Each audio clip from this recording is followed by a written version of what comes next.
تو یہاں پہ حکم کر دیا گیا ہے کہ اللہ سبحانہ و تعالیٰ نے جن چیزوں کو حرام قرار دیا ہے ان کو حلال نہ کرو۔ اللہ سبحانہ و تعالیٰ کو جو بھی چیزیں اللہ کی پہچان کراتی ہیں، اللہ کی یاد دلاتی ہیں، ان کی تعظیم کرو، تکریم کرو، جیسا کہ اس نے حکم دیا ہے۔ فرمایا اور نہ حرمت والے مہینے کو اور نہ قربانی کے اس جانور کو جسے کعبہ کی طرف لے جایا جا رہا ہو، اور نہ ان جانوروں کو جن کی گردن میں پٹے ڈال کر کعبہ کی طرف لے جایا جا رہا ہو، اور نہ حلال بناؤ بیت حرام کی طرف آنے والوں کو جن کا مقصد اپنے رب کا فضل اور اس کی خوشنودی حاصل کرنا ہوتا ہے۔ اور جب تم احرام کھول دو تو شکار کرو، اور کسی قوم کی دشمنی تمہیں اس بات پر آمادہ نہ کرے کہ تم ان سے زیادتی کرو کہ انہوں نے تمہیں مسجد حرام سے روک دیا تھا۔ وَتَعَاوَنُوا عَلَى الْبِرِّ وَالتَّقْوَى۔ تو یہاں پہ ایک تو یہ بتایا جا رہا ہے کہ کسی شخص نے اگر ہمارے ساتھ برا کیا، زیادتی کی، تو اس کی زیادتی کو ذہن میں رکھتے ہوئے جب ہمارے ہاتھ میں کوئی چیز آئے، ہمارے ہاتھ میں اختیار آئے، تو ہم بھی وہی روش اختیار نہ کریں، نا انصافی نہ کریں، دوسرے کے ساتھ زیادتی نہ کریں۔ دوسری چیز جو بتائی وہ کیا ہے؟ وَتَعَاوَنُوا عَلَى الْبِرِّ وَالتَّقْوَى۔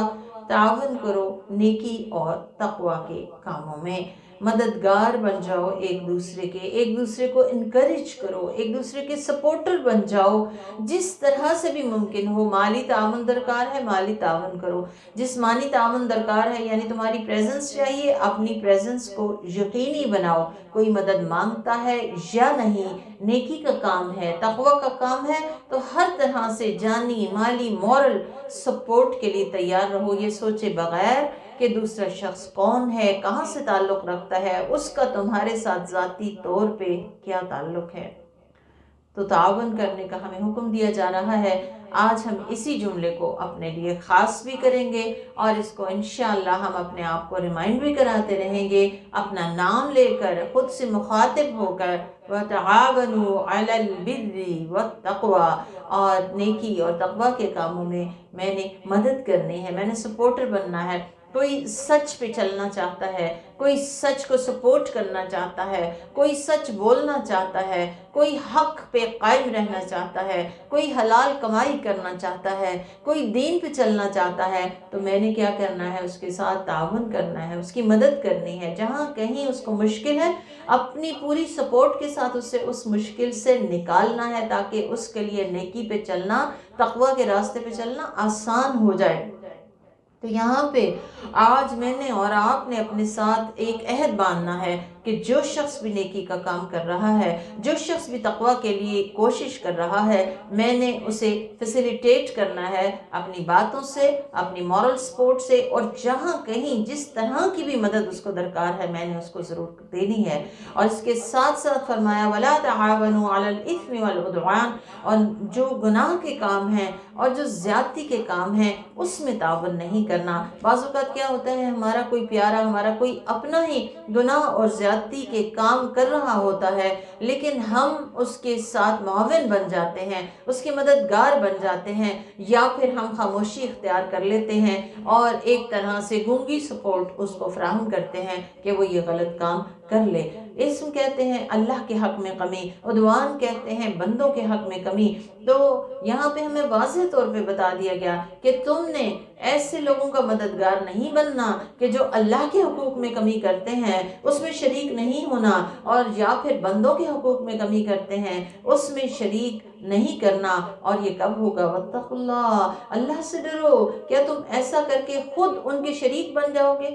کیونکہ جو شخص ایسا کرے گا وہ گناہ میں شریک ہوگا، اور تو پھر جو گناہ میں شریک ہوگا یاد رکھیں کہ وہ سزا میں بھی شریک ہوگا۔ اور یاد رکھیں کہ ہمیں آخرت میں کسی نے کام نہیں آنا، اس کا آغاز علیحدگی کا تو وہیں سے ہو جاتا ہے۔ جو ہی انسان کی سانس کی ڈوری ٹوٹتی ہے، وہی پیارے جن کی خاطر ہم بعض اوقات شیطان کے بس میں آ کر اللہ کو ناراض کرتے ہیں، وہ ہمیں اندھیری قبر میں چھوڑ کے منو مٹی ڈال کے اکیلا چھوڑ آتے ہیں، وہاں کون کام آئے گا؟ وہ تقوی جو ہمارے دل میں تھا اور ہم نے اس کے مطابق عمل کیا۔ تو جب بھی ہم کسی کی مدد کریں، کسی کو سپورٹ کریں، کسی کے ساتھ تعاون کریں، وہ اپنا ہو یا پرایا، ہم نے یاد رکھنا ہے کہ ہم نے نیکی اور تقوی کے کاموں میں تو سپورٹ دینی ہے، لیکن گناہ اور زیادتی کے کاموں میں سپورٹ نہیں دینی انشاءاللہ۔ فرمایا تم پہ حرام کر دیے گئے مردہ جانور اور خون اور سور کا گوشت اور جس پر غیر اللہ کا نام لیا جائے، اللہ کے سوا کسی اور کے نام کا ذبیحہ حرام ہے، جس کا گلا گھٹ گیا ہو، جو چوٹ کھانے سے مر گیا ہو، جو اوپر سے گر کے مر گیا ہو، اور جو کسی جانور کے سینگ مارنے سے مر گیا ہو، اور جسے کسی درندے نے کھا لیا ہو، یہ سب حرام ہے سوائے اس کے جسے تم نے مرنے سے پہلے ذبح کر لیا ہو، اور وہ جانور بھی تم پہ حرام کر دیا گیا ہے، بہت غور سے سننے کی بات ہے، جس سے کسی آستانے پہ ذبح کیا گیا، اور یہ بھی تم پہ حرام کیا گیا ہے کہ تیروں کے ذریعے سے اپنی قسمت کا حال معلوم کرو، یہ بڑے گناہ کا کام ہے۔ آج اہل کفر تمہارے دین سے نا امید ہو گئے، انہیں پتہ چل گیا کہ یہ اپنا دین نہیں چھوڑیں گے، یہ اس پہ مستقل رہیں گے، اور یہ اس طرح بھی نہیں کریں گے کبھی ادھر اور کبھی ادھر۔ سورہ الکافرون اس کی بہت خوبصورت تفسیر کرتی ہے، قُلْ يَا أَيُّهَا الْكَافِرُونَ لَا أَعْبُدُ مَا تَعْبُدُونَ وَلَا أَنْتُمْ عَابِدُونَ مَا أَعْبُدُ وَلَا أَنَا عَابِدٌ مَا عَبَدتُّمْ وَلَا أَنْتُمْ عَابِدُونَ مَا أَعْبُدُ لَكُمْ دِينُكُمْ وَلِيَ دِين، تمہارے لیے تمہارا دین، ہمارے لیے ہمارا دین۔ تو اللہ تعالیٰ فرما رہے ہیں فَلَا تَخْشَوْهُمْ وَاخْشَوْنِي، ان سے نہ ڈرو، مجھ سے ڈرو۔ تو کس سے ڈرنا ہے؟ کسی رواج سے نہیں ڈرنا، کسی بندے سے نہیں ڈرنا، بلکہ اللہ سے ڈرنا ہے، اور جو اللہ سے ڈرتا ہے پھر وہ ہر وہ کام چھوڑ دیتا ہے جس سے اللہ تعالیٰ ناراض ہوتا ہے۔ فرمایا الْيَوْمَ أَكْمَلْتُ لَكُمْ دِينَكُمْ وَأَتْمَمْتُ عَلَيْكُمْ نِعْمَتِي وَرَضِيتُ لَكُمُ الْإِسْلَامَ دِينًا، آج میں نے تمہارے لیے تمہارا دین مکمل کر دیا، اپنی نعمت تم پہ اتمام کر دی، پوری کر دی، اور اسلام کو تمہارے لیے بحیثیت دین پسند کر دیا۔ تو دین اور شریعت مکمل ہو چکی عرصہ دراز پہلے۔ یہاں پہ اللہ سبحانہ وتعالیٰ کی عظیم نعمت اور عظیم احسان کا ذکر ہے، جس پہ ہم سب کو اللہ تعالیٰ کا بہت شکر کرنا چاہیے۔ الحمدللہ ملء السماوات والارض، کہ اس نے ہمیں ایک مکمل دین عطا کیا، جس کے بعد کسی اور دین کی ضرورت نہیں۔ دین مکمل ہے کیونکہ آپ صلی اللہ علیہ وآلہ وسلم خاتم النبیین ہیں، نبی کے ذریعے سے اللہ نے اپنی شریعت کی تکمیل کر دی، اب نہ کسی اور دین کی ضرورت ہے نہ گنجائش۔ اور یہ کتنی خوبصورت بات ہے اور کتنی ہمارے لیے اچیومنٹ کی بات ہے۔ احمد میں اور مسلم شریف میں اس کا تذکرہ کیا گیا ہے کہ ایک یہودی حضرت عمر رضی اللہ تعالیٰ عنہ کے پاس آیا اور کہنے لگا کہ آپ لوگ اپنی کتاب میں ایک ایسی آیت پڑھتے ہیں کہ اگر ہم پہ آتی تو ہم اس دن کو یوم عید بنا لیتے۔ انہوں نے پوچھا کون سی؟ تو اس نے کہا یہ والی آیت الیوم اکملت لکم دینکم۔ تو حضرت عمر کہتے ہیں کہ میں اس دن کو اور اس وقت کو خوب جانتا ہوں جب یہ آیت نازل ہوئی۔ یوم عرفہ تھا، جمعہ کا دن تھا جس دن یہ آیت نازل ہوئی، اور اللہ سبحانہ وتعالیٰ نے خبر دے دی کہ یہی دین ہے، یہی طریقہ زندگی ہے جو اللہ تعالیٰ کو مطلوب ہے انسان سے، جس پہ اس کی کامیابی یا ناکامی کا دار و مدار ہے، کہ اگر اسی کو اپنا طریقہ زندگی بنائے گا جو شخص وہ کامیاب ہو جائے گا۔ اور وہ کون سا ہے؟ اسلام۔ اور اسلام کے دو بڑے پلرز یہی ہیں، کتاب اللہ اور سنت رسول اللہ۔ تو اللہ تعالیٰ ہمیں توفیق دے کہ ہم اسے جانیں اور اسے مانیں اور پھر اس کے مطابق اپنی زندگیوں کو گزاریں۔ فرمایا پس جو شخص بھوک کی شدت کی وجہ سے مجبور ہو جائے، کس پر؟ حرام کھانے پر، اور کسی گناہ کی طرف میلان نہ ہو، تو بے شک اللہ تعالیٰ مغفرت کرنے والا اور رحم فرمانے والا ہے۔ یعنی ایسے شخص کو اپنی زندگی بچانے کے لیے اجازت ہے کہ وہ اتنا کھا لے کہ اس کی جان بچ جائے۔ فرمایا لوگ آپ سے پوچھتے ہیں کہ ان کے لیے کیا چیز حلال کی گئی ہے، آپ کہہ دیجئے تمہارے لیے اچھی چیزوں کو حلال کر دیا گیا ہے، اور ان شکاری جانوروں کا شکار کیا ہوا جانور جنہیں تم نے سکھا رکھا ہو، جو سدھائے گئے ہوں، یعنی اللہ نے تمہیں جو علم دے رکھا ہے اس میں سے جو کچھ تم انہیں سکھاتے رہے ہو، بس وہ جو تمہارے لیے پکڑ رکھیں اس میں سکھاؤ اور اس پہ بسم اللہ پڑھ لیا کرو، اور اللہ سے ڈرتے رہو، بے شک اللہ تعالیٰ جلد حساب لینے والا ہے۔ اللہ سبحانہ و تعالیٰ ہمارا آسان محاسبہ فرمایا آج تمہارے لیے اچھی چیزوں کو حلال کر دیا گیا، الیوم احل لکم الطیبات، تمہارے لیے طیبات حلال کر دی گئی۔ طیبات کیا ہیں؟ جو اچھی بھی ہوں اور نفع بخش بھی ہوں، پسندیدہ بھی ہوں، اور یہ کھانے میں بھی ہیں اور تعلقات میں بھی ہیں۔ فرمایا اہل کتاب کا کھانا تمہارے لیے حلال ہے اور تمہارا کھانا ان کے لیے حلال ہے، اور مومن پاک دامن عورتیں اور ان کی پاک دامن عورتیں، کن کی؟ اہل کتاب کی، جنہیں تم سے پہلے کتاب دی گئی تھی، یعنی تمہارے لیے حلال کر دی گئی، بشرطے کہ تم عقد زوج کی نیت سے ان کا مہر ادا کر چکے ہو۔ تو یہاں پہ بہت اہم بات بتائی جا رہی ہے کہ مہر دینا لازم ہے۔ فرمایا اعلانیہ زنا یا پوشیدہ طور پہ آشنائی کی نیت نہ ہو۔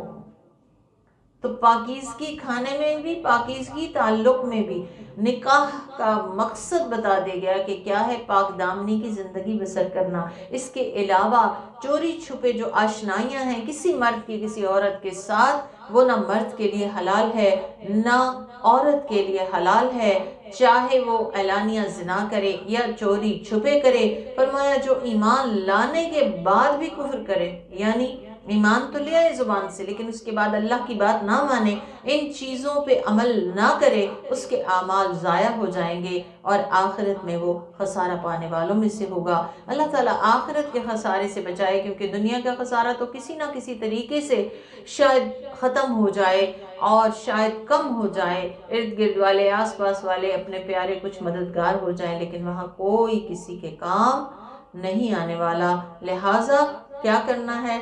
کھانے میں بھی طیب اور تعلقات میں بھی طیب کو اختیار کرنا ہے، اور نکاح جو ہے وہ آپ نے فرمایا کہ نگاہ اور شرمگاہ کو محفوظ کرنے کا طریقہ ہے، تو لہٰذا نکاح کا راستہ درست راستہ ہے۔ فرمایا اے لوگوں جو ایمان لائے ہو، جب تم نماز کے لیے کھڑے ہو تو اپنے چہروں کو، اپنے ہاتھوں کو کوہنیوں تک دھو لو، اپنے سروں کا مسح کر لو اور اپنے پاؤں دونوں ٹخنوں تک دھو لو۔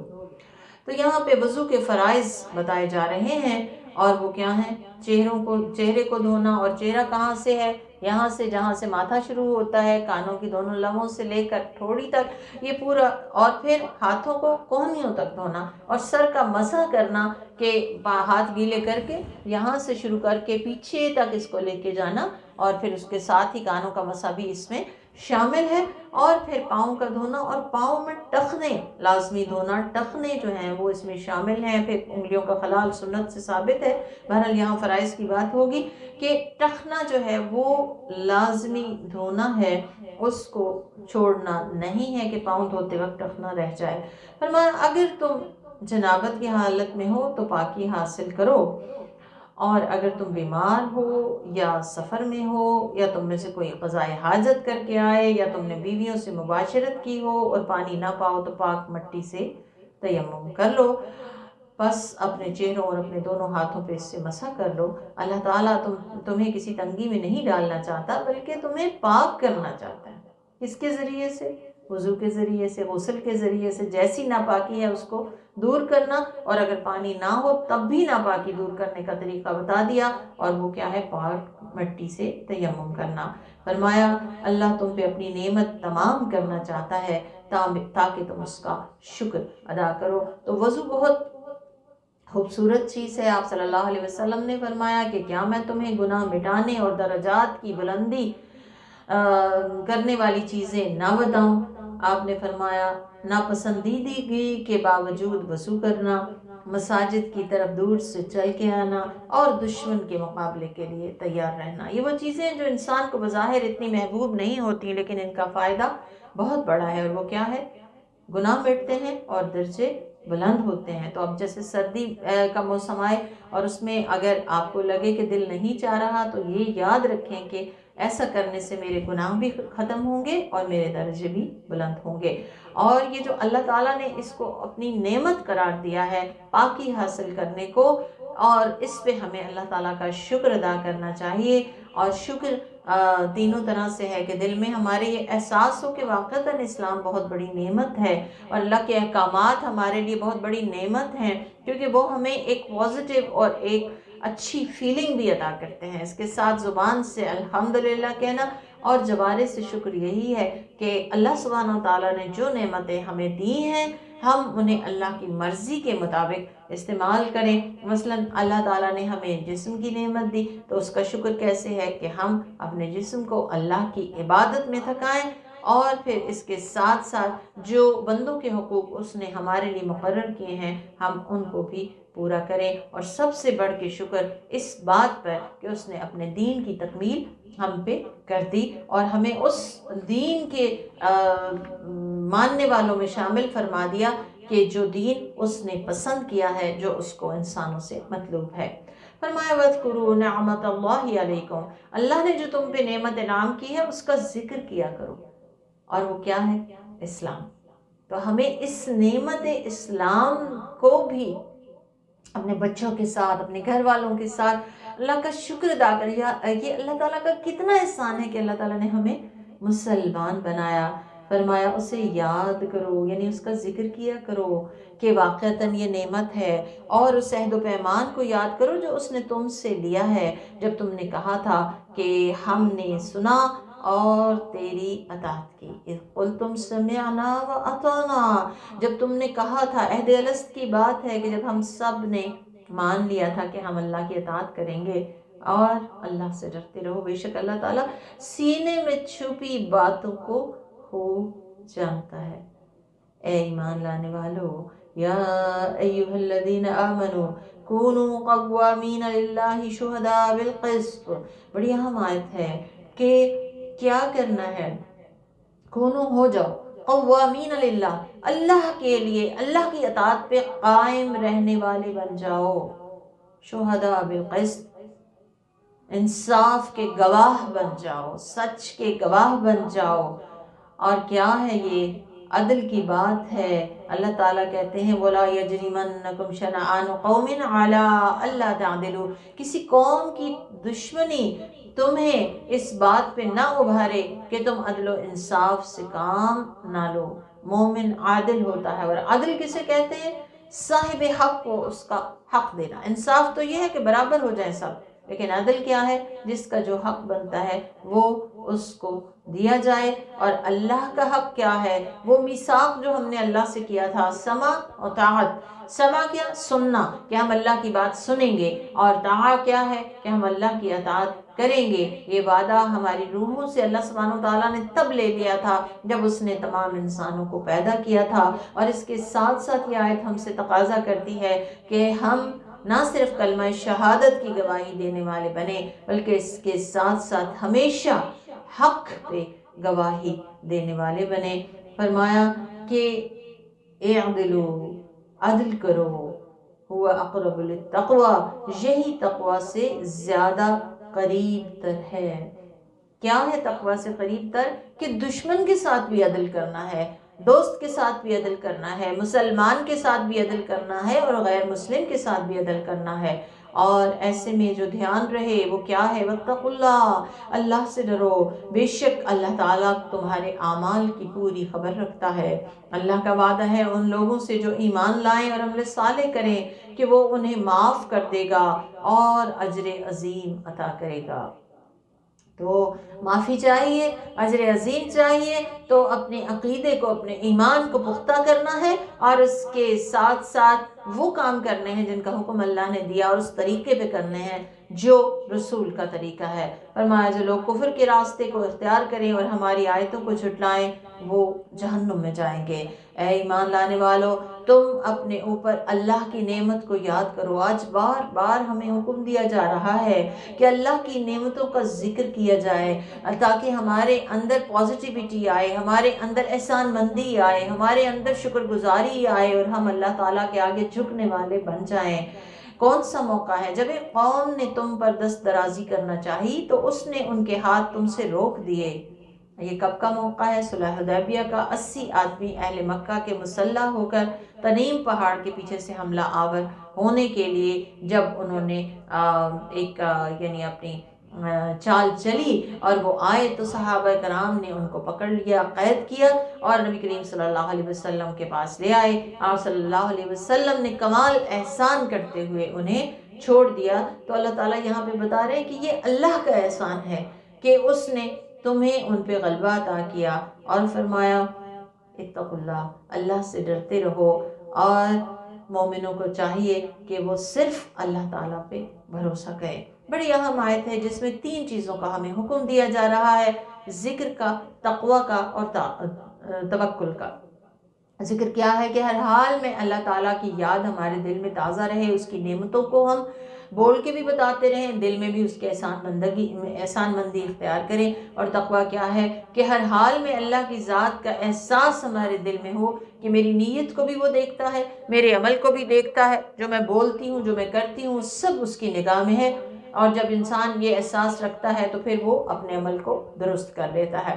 اور توکل کہتے ہیں وہ سچا اعتماد جو کسی فائدے کے حصول کے لیے یا کسی نقصان سے بچنے کے لیے اللہ تعالیٰ پہ جو بھروسہ کیا جاتا ہے، تمام اسباب کو بروئے کار لانے کے باوجود جو بھروسہ ہے وہ اسباب پہ نہیں، وہ اللہ کی ذات پہ ہوتا ہے، وہی توکل ہے۔ تو اللہ تعالیٰ ہمیں توفیق دے کہ ہم تینوں چیزیں جو ہیں وہ اپنی زندگی کا حصہ بنائیں، اللہ کا ذکر، قرآن کی صورت، نماز کی صورت، دعا کی صورت، اس کی یاد کی صورت، اور اللہ سے ڈرتے ہوئے معاملہ کریں، اور اس کے ساتھ ساتھ اللہ تعالیٰ پہ بھروسہ رکھیں۔ فرمایا اللہ نے بنی اسرائیل سے عہد و پیمان لیا اور ہم نے ان کے 12 سردار مقرر کیے، اور اللہ تعالیٰ نے کہا کہ میں تمہارے ساتھ ہوں۔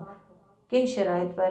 اگر تم لوگ نماز قائم کرو گے اور زکوٰۃ دو گے اور میرے رسولوں پہ ایمان لاؤ گے اور ان کی مدد کرو گے اور اللہ کو اچھا قرض دیتے رہو گے۔ اللہ کو قرض دینا کیا ہے؟ اللہ کے دین کی سربلندی کے لیے مال لگانا۔ تو بے شک میں تمہارے گناہوں کو مٹا دوں گا اور تمہیں ایسی جنتوں میں داخل کروں گا جن کے نیچے نہریں جاری ہوں گی۔ پس تم میں سے کوئی اس عہد و پیمان کے بعد کفر کی راہ اختیار کرے گا تو وہ یقیناً سیدھی راہ سے بھٹکا ہوا ہوگا۔ تو یہ عہد ان سے بھی تھا، اور اس کا ذکر چونکہ قرآن کریم میں بھی ہے تو ہمیں بھی اس عہد کو تازہ رکھنا چاہیے، یاد رکھنا چاہیے۔ فرمایا پھر جب انہوں نے بدعہدی کی تو ہم نے ان پہ لعنت بھیج دی اور ان کے دلوں کو سخت بنا دیا، چنانچہ وہ اللہ کے کلام میں لفظی تحریف پیدا کرنے لگے، اور جن باتوں کی انہیں نصیحت کی گئی تھی اس کا ایک بڑا حصہ فراموش کر بیٹھے، اور ان میں سے چند کے علاوہ آپ کو ہمیشہ ہی ان کی کسی نہ کسی خیانت کی اطلاع ہوتی رہے گی۔ بس آپ انہیں معاف کر دیجئے، ان سے درگزر کیجئے، بے شک اللہ تعالیٰ احسان اور بھلائی کرنے والوں کو محبوب رکھتا ہے۔ یہاں پہ بہت اہم بات بتائی گئی ہے کہ جو شخص وعدے توڑے اور اس کا نتیجہ کیا ہوا؟ اللہ کی لعنت آ گئی۔ اللہ کی لعنت کا نتیجہ کیا ہوا؟ دل سخت ہو گئے، دل کے اندر بھلائی کی بات نہیں جاتی، بھلائی کی بات کو دل پسند نہیں کرتا، نیکی کو دل پسند نہیں کرتا۔ اور پھر جب دل سخت ہو گیا تو انہوں نے کیا کیا؟ اللہ کی آیات میں تحریف کرنی شروع کر دی، اور پھر اللہ کی کتاب یعنی تورات کو بھلا دیا، اور آخر کار وہ خیانت کے مرتکب ہوئے۔ تو جو اللہ کی کتاب کو چھوڑ دے پھر وہ دراصل امانت کی پاسداری کے قابل بھی نہیں رہتا۔ اللہ کی کتاب کو تھامنا ہے، اس کے نتیجے میں ہی انسان ہدایت کے راستے پہ گامزن ہو سکتا ہے۔ فرمایا جن لوگوں نے کہا کہ ہم نصارہ ہیں، ہم نے ان سے بھی عہد لیا تھا، تو جن باتوں کی انہیں نصیحت کی گئی تھی اس کا ایک بڑا حصہ وہ فراموش کر بیٹھے، پھر ہم نے ان کے درمیان تا قیامت بغض و عداوت پیدا کر دی، اور ان قریب اللہ انہیں ان کے کیے کی خبر دے گا۔ تو یہاں سے پتہ چلتا ہے کہ جو شخص اللہ کا حق ضائع کر دیتا ہے، اللہ تعالیٰ سے اپنا تعلق کمزور کر لیتا ہے، تو وہ چین نہیں پا سکتا۔ چین کس کے لیے ہے؟ الا بذکر اللہ تطمئن القلوب، جس کا تعلق اللہ کے ساتھ استوار رہتا ہے اس کا دل اللہ تعالیٰ اطمینان سے بھر دیتے ہیں۔ فرمایا اہل کتاب تمہارے پاس ہمارے رسول آ گئے ہیں، محمد مصطفیٰ صلی اللہ علیہ وآلہ وسلم، جو تمہارے سامنے تمہاری کتاب کی بہت سی باتوں کو بیان کرتے ہیں جنہیں تم چھپایا کرتے تھے، اور بہت سی باتوں کو نظر انداز کر جاتے ہیں، یعنی تمہاری غلطیوں سے درگزر کرتے ہیں۔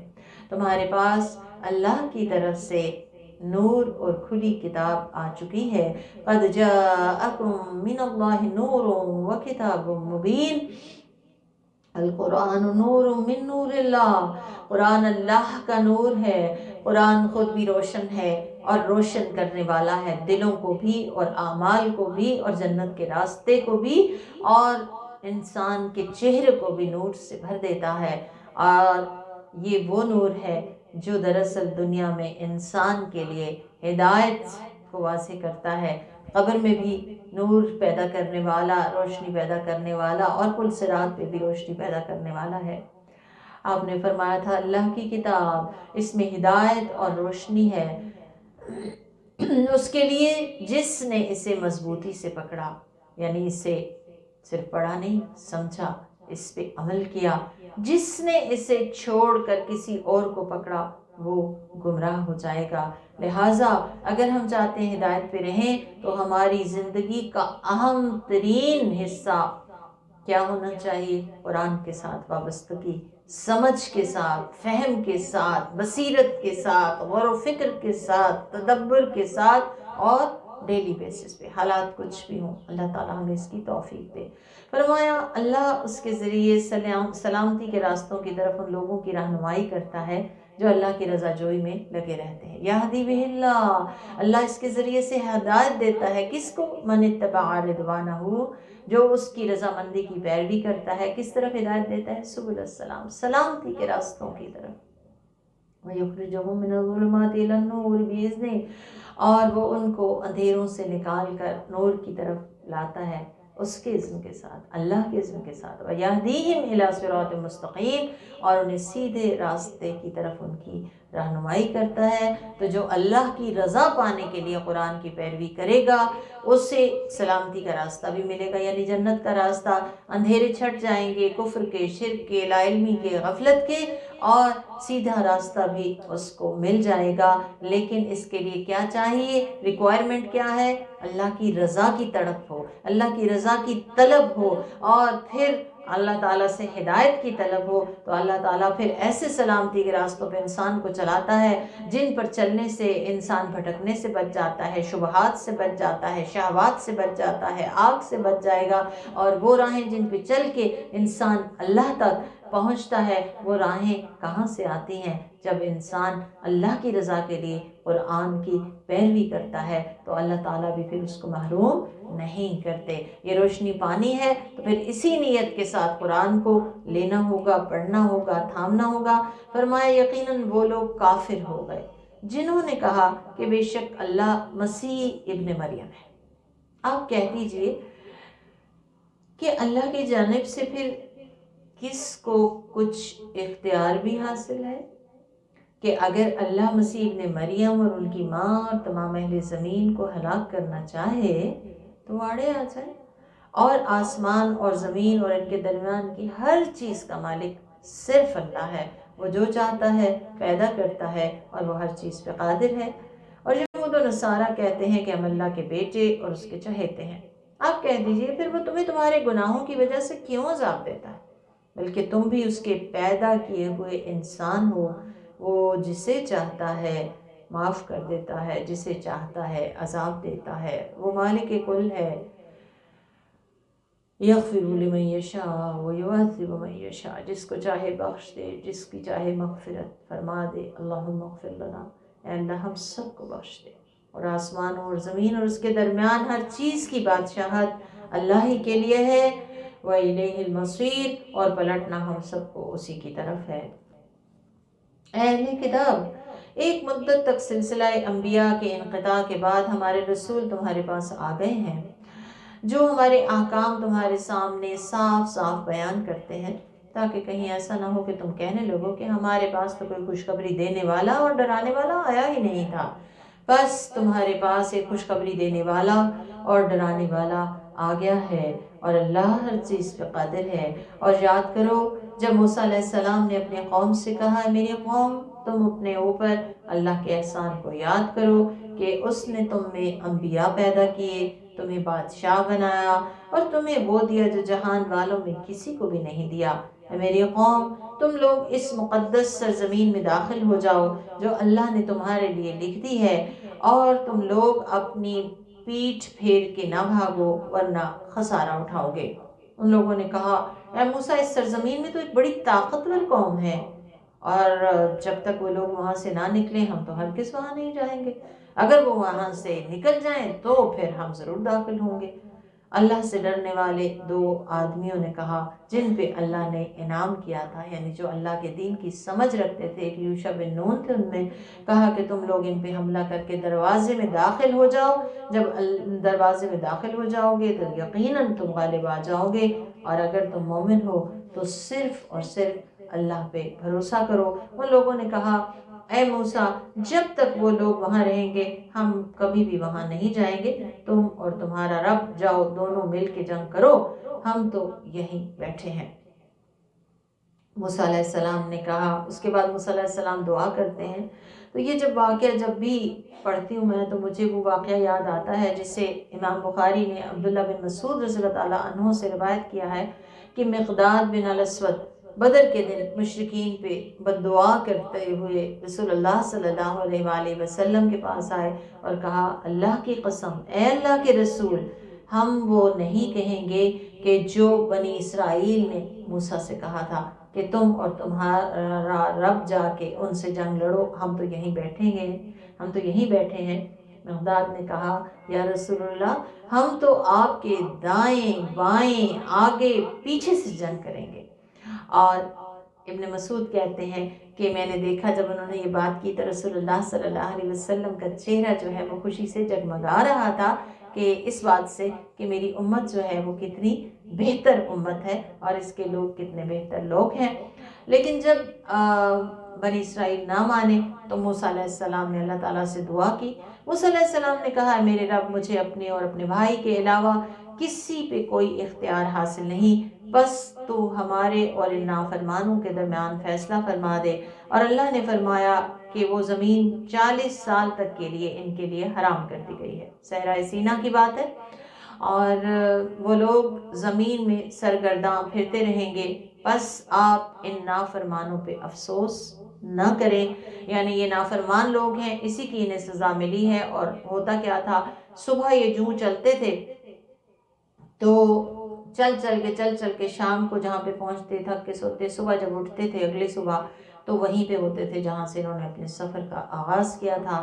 اللہ تعالیٰ اپنے غضب اور عذاب سے ہم سب کو بچاتا رہے، اور سماع کا جو عہد ہم نے کلمہ شہادت پڑھ کے کیا ہے اللہ تعالیٰ ہمیں اس پہ قائم رہنے کی توفیق عطا فرمائے۔